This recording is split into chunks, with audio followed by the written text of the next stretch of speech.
This is me trying out the Estee Lauder Advanced Night Repair Skincare Serum, which I bought for $80 from an Ulta store in New York City. But something that the repair serum can't seem to repair is, well, the company, which has had a pretty bad year. Maybe you've noticed this. When we look at the data, the stock price is down 48% this year. And analysts, investors, and people in general are questioning how the company can be revived and what that will look like. In this video, using data, analysis, research, we'll discuss what happened to Estee Lauder over the past year. We'll discuss what it'll need to do to possibly make a comeback and what this all means for you. Let's start with the data to get a full picture of what's going on. Estee Lauder is a massive company worth around $26 billion. The company has been popular for generations, and if you're into skincare and makeup like I am, you probably already know that it's a top name in the beauty industry. When I think high-end skincare, I think Estee Lauder. I recently had the chance to try out the repair serum, night repair serum. I'm going to put it on the screen. You guys, I am not noticing like a significant difference. I've been using it for about maybe 2 weeks. The Estee Lauder company owns brands like Estee Lauder, which is where the skincare serum comes from, and also brands like MAC Cosmetics, Clinique, La Mer, Tom Ford, and many others. But it has had a tough year. When compared to the market value of 500 large, publicly traded companies in the United States, you can see that Estee Lauder isn't performing too well. By the way, the reason I make a comparison like this is to highlight that Estee Lauder's problems are unique to the company and not necessarily a reflection of the broader economy. While Estee Lauder's stock price is down 48% this year, the S&P 500, which measures the performance of 500 companies across all sectors in the US, is up 25% at the time that I'm making this video. And when you compare Estee Lauder to other similar massive beauty companies like L'Oreal, you can see that others haven't been hit as hard. Over the year, Estee Lauder and L'Oreal moved in line with each other. There were years of growth in 2015 to 2019, and then a dip in 2020 due to the pandemic and the inflation worries of 2022 that impacted both of these companies. But in 2023, there was a bit of a divergence that happened. When you compare Estee Lauder to Unilever, which owns companies like Paula's Choice and Hourglass and Kate Somerville and Tatcha, you can see that Unilever's stock price is up 18%. So why is Estee Lauder doing poorly when compared to the market and other beauty brands? And what does this mean for the future of the company? Let's get into it. Okay, let's start with what happened to Estee Lauder before we get into what it will do to try and fix all of this. By the way, if you're liking this episode so far, please give it a like so it can reach more people. This really helps small channels like mine. You heard of the Chinese phrase Daigou? The concept of Daigou has been going on for over a decade.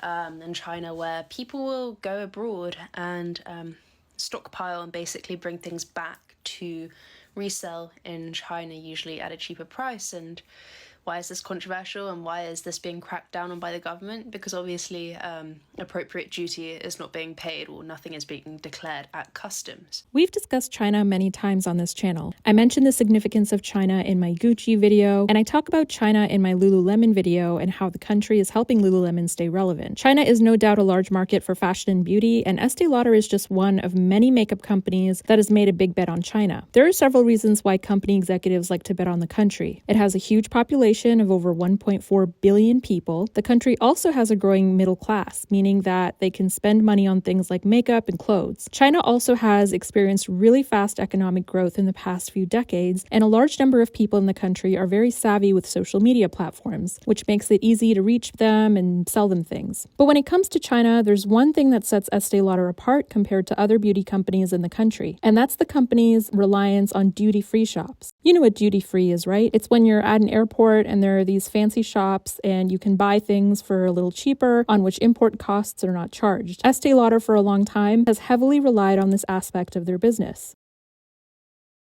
I'm flying out and I'm heading straight to the Estee Lauder counter at Duty Free to stock up on some of my favourite beauty essentials and also pick up some new products that I haven't tried before. Estee Lauder have so many travel essentials from skincare to makeup to fragrance, and they've made it so easy to get them because you can just buy them online and collect at the airport before you fly. In 2021, data shows that travel retail made up 29% of the company's net sales of $16.2 billion in its full financial year ending in June 2021. This means that travel made up a bigger portion of their sales than the entirety of the Americas did. But reliance on duty-free has been changing recently for several reasons. One of those reasons is Daigou culture. Let me explain. Daigou is a word that literally translates to buying on behalf of. It refers to a network of shopping agents in China who buy things for residents in the country that are unavailable, too expensive, or hard to find there. Daigou shoppers buy things like perfumes and makeup and other luxury items overseas and resell them. In some cases, Daigou agents also find loopholes to avoid taxes and tariffs, making the products they bring in from overseas cheaper in the Chinese market than if the same items are sold by the actual company, since the actual company can't avoid taxes and tariffs. Honestly, I could do an entire episode specifically on Daigou agents because of how nuanced this culture is, but for the sake of this video, I'll keep it short and brief. The culture around this kind of shopping has grown so sophisticated that it has influenced both how people in China shop for luxury items as well as how companies think about selling products in China. In recent years, China has intensified its regulations combating the Daigou trade. Despite some of the crackdowns, the price difference between taxed and duty-free goods still tempts some Daigou agents to continue doing what they do. Estee Lauder has long relied on duty-free shops in China and South Korea to sell products at reduced prices. But because of the shopping slowdown, this is now beginning to hurt Estee Lauder more than other brands because of their heavy reliance on it. A report from 2019 reported by Jing Daily shows that L'Oreal's sales from duty-free shops hover around 10%, whereas it's nearly a quarter for Estee Lauder. Listen to what the chief executive officer recently said on a call to investors. Our results today are largely consistent with the outlook for the quarter we offered in August.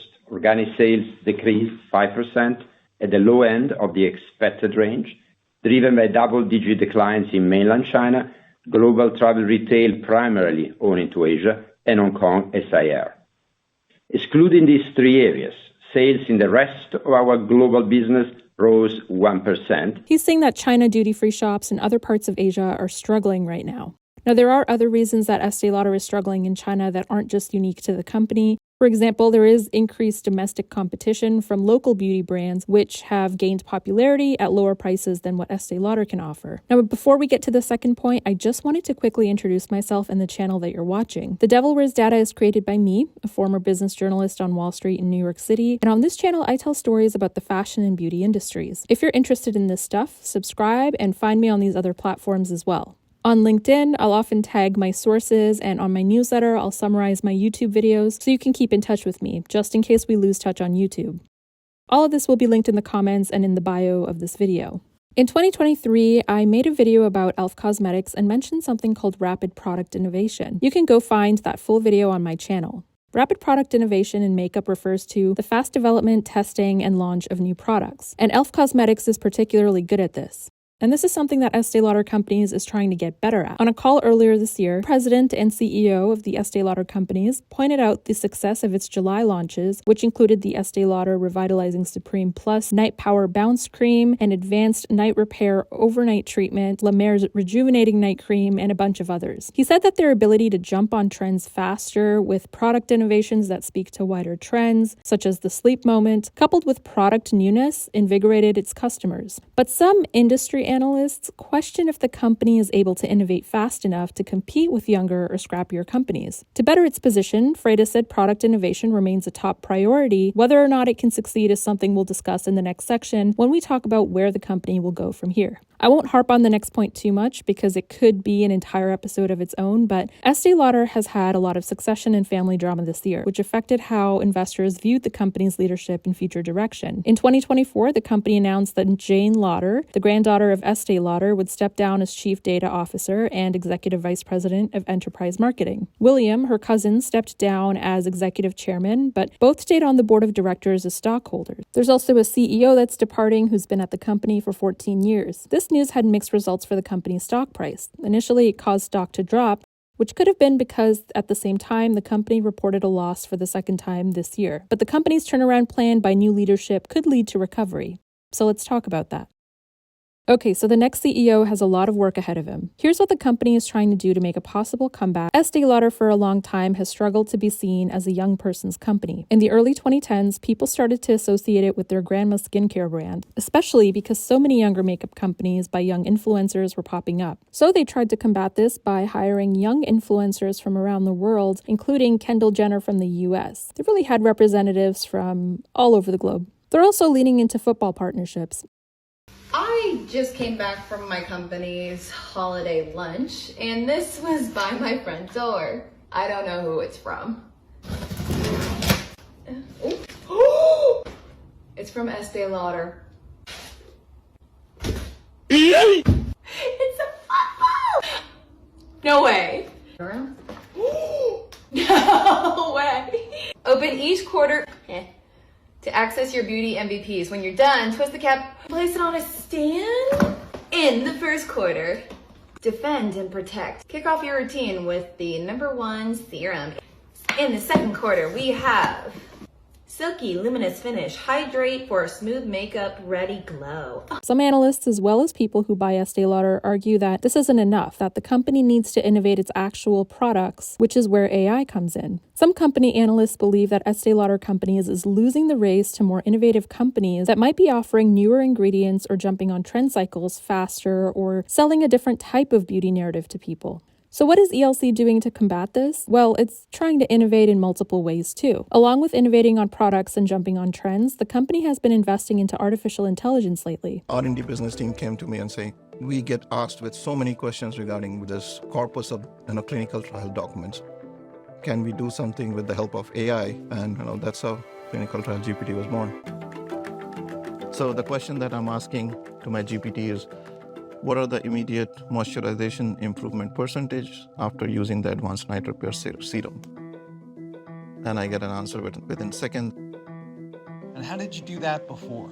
When if someone asks me the question, I'll have to go to SharePoint, figure out where this document sits, and then look into the document, figure out what section of the document I need to refer, and that's compared to this 1 second, less than a second. The company recently announced a partnership with ChatGPT's parent company, OpenAI. So Estee Lauder is now using a private version of ChatGPT to retrieve data and make sense of what customers want faster. This means faster new products to you, faster insights into what's trending, and faster turnaround time when it comes to bringing new products to the shelves. In an attempt to revitalize the brand, it is heavily leaning on new AI tools for discovery, understanding someone like you and what you like to buy, and putting out those products faster. But that might not be enough if it doesn't also expand its product range. Data shows that Estee Lauder is really concentrated in prestige beauty, like Donna Karan, La Mer, Bobbi Brown. The company's biggest segments by revenue are skincare and makeup. But concentrating so much on premium-only products makes it sensitive to macro trends and cyclicality. Best affordable skincare dupes for overpriced skincare products. I know I'm going to be getting a lot of girls that are going to tell me that the dupe that I'm offering or is saying is uncomparable to this serum. So this is the Estee Lauder Night Repair Serum that has hyaluronic acid in it, and it's $95 for 30 mils. I swear to God that I have purchased the serum 6 times this year. This is the Revitalize L'Oreal serum that I have used in every single makeup video. This thing has hyaluronic acid and it literally plumps your skin and you wake up as if you just had a facial the night before. Lower demand for prestige skincare in mainland China led to skincare net sales decreasing by 8% in the first quarter of this year. The outgoing CEO said that while they believe that new economic stimulus measures in China presents a good long-term opportunity for growth, they will anticipate some near-term declines for both China and Asia's retail travel, which is those duty-free shops that we talked about. Before you fly. Come shopping with me in World Duty Free. One of my favorite things about traveling is shopping at World Duty Free, and I headed over to the Estee Lauder counter to pick up some of my favorite products. I did do a pre-order and I highly recommend you guys doing the same thing. It's so easy. All you gotta do is head over to the World Duty Free website, select your favorite Estee Lauder products, and at the checkout, make sure to put in your correct flight information. Relying less on one country or one type of beauty product, which is what Estee Lauder's case is with its prestige beauty and skincare, may be the key to recovery. Overall, the company's challenges come from an over-reliance on China and duty-free shops, its over-reliance on prestige beauty and skincare without diversifying into more affordable companies, and its slow-to-innovate approach to product releases and failure to tap into a younger market before it got saturated by a ton of other companies. If you liked this video, make sure to subscribe, and I'll see you again real soon.